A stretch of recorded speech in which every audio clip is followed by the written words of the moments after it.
बिस्मिल्लाहिर्रहमानिर्रहीम, अस्सलाम वालेकुम। प्रोग्राम एक्सपर्ट्स में मैं आपको खुशामदीद कहूँगी। नाज़रीन, हुकूमत के आखिरी दिन चल रहे हैं, मुद्दत में तकरीबन 2 हफ्ते बाकी हैं। प्राइम मिनिस्टर मुल्क भर के दौरे कर रहे हैं और मुख्तलिफ शहरों में तरक्याती मनसूबों का इफ्तिताह भी हो रहा है। नौजवानों में लैपटॉप तकसीम हो रहे हैं। तो दूसरी तरफ मुल्क की सियासत में एक बार फिर दुबई मुलाकातों के चर्चे हैं। ज़राए के मुताबिक दुबई में गुज़श्ता रात नवाज शरीफ और आसिफ अली जरदारी के दरमियान एक तवील बैठक हुई है।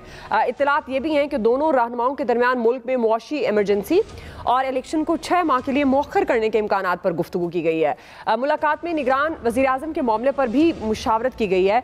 पीपल्स पार्टी की तरफ से ये जोर दिया जा रहा है कि निगरान वज़ीर आज़म मुकम्मल तौर पर गैर जानिबदार और गैर मुतनाज़ होने चाहिए, मगर नून लीग का ये मौक़िफ़ है कि मुआशी निज़ाम की बेहतरी के लिए निगरान वज़ीर आज़म एक ताकतवर मुआशी माहिर होना चाहिए। ताहम अभी तक निगरान वज़ीर आज़म के लिए इत्तफाक नहीं हो सका, मगर वज़ीर दाखिला राना सना ने 9 अगस्त को असम्बलियाँ तोड़ने का इंदिया दे दिया है। उन्होंने इलेक्शन में पुरानी मरदमशुमारी के इस्तेमाल का भी इशारा दिया और ये वाज़ेह किया है कि निगरान वज़ीर आज़म इसहाक डार या रज़ा रब्बानी हो सकते हैं। इसी मुनासबत से एक्सपर्ट्स के लिए पहला और बड़ा सवाल ये है कि निगरान वज़ीर आज़म के लिए सियासी शख्सियात को लाने पर इसरार क्यों है। पैनल का तारुफ करवा देती हूँ। प्रोग्राम में मेरे साथ आज मौजूद हैं अयाज खान साहब, आमिर इलियास राना साहब, फैसल हुसैन साहब, नवीद हुसैन साहब और मोहम्मद इलियास साहब।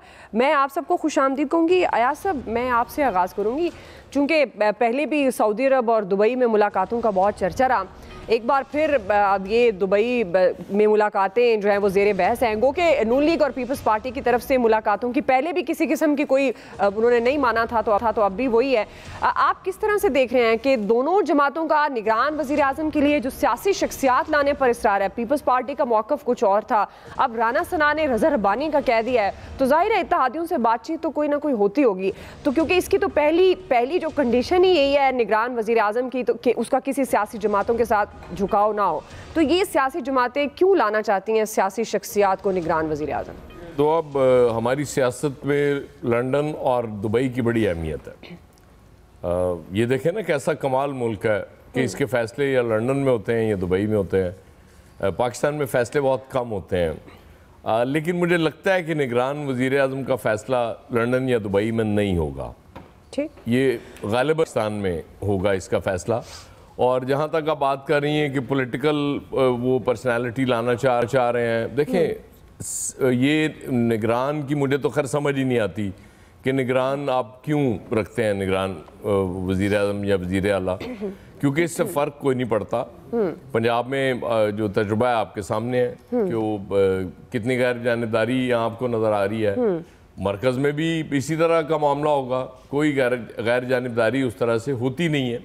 तो इसलिए चूँकि एक वो बनाने के लिए कि जी वो सब के लिए काबिल कबूल हो जाए कि इलेक्शन एक ऐसे सेटअप के ज़रिए हुआ है जो गैर जानिबदार था, जिसका झुकाव किसी तरफ नहीं था, लेकिन इस तरह होता नहीं है, प्रैक्टिकली ये नहीं होता।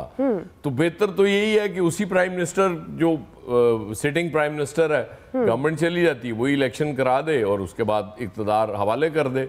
लेकिन उसके लिए ज़ाहिर है एतमाद साजी बहुत ज़्यादा चाहिए होगी। फिर लोगों को भी चक्कर देने की ज़रूरत नहीं पड़ेगी कि देखें जी देखें एक निगरान सेटअप बनाया जो गैर जानिबदार था, उसने बड़े शफाफ इलेक्शंस कराए। अच्छा, रिजल्ट भी किसी ने नहीं मानने होते, ये भी हमने देखा। या तो लोग इलेक्शन के रिजल्ट्स ही मान लेना, फिर हम समझ जाएंगे कि जी बिल्कुल निगरान सेटअप बड़ा ज़रूरी होता है। तो मुझे नहीं लगता कि ये कोशिश तो जारी रहेगी और इख्तलाफात की खबरें भी आती रहेंगी, शायद कुछ नाम पे इत्तफाक भी हो जाए। लेकिन मेरी छठी हिस्स जो है वो यही कहती है कि निगरान वज़ीर आज़म जो होगा उसका फैसला पाकिस्तान में होगा और शायद सियासी जमातें। और आपको लगता है ये जो 2 नाम आए हैं यही होंगे या कोई और? ये तो पहले भी एक दफ़ा हो चुका है, ये नाम दोनों आ चुके हैं। मेरा नहीं ख्याल कि इन दोनों में से कोई नाम हो सकता है।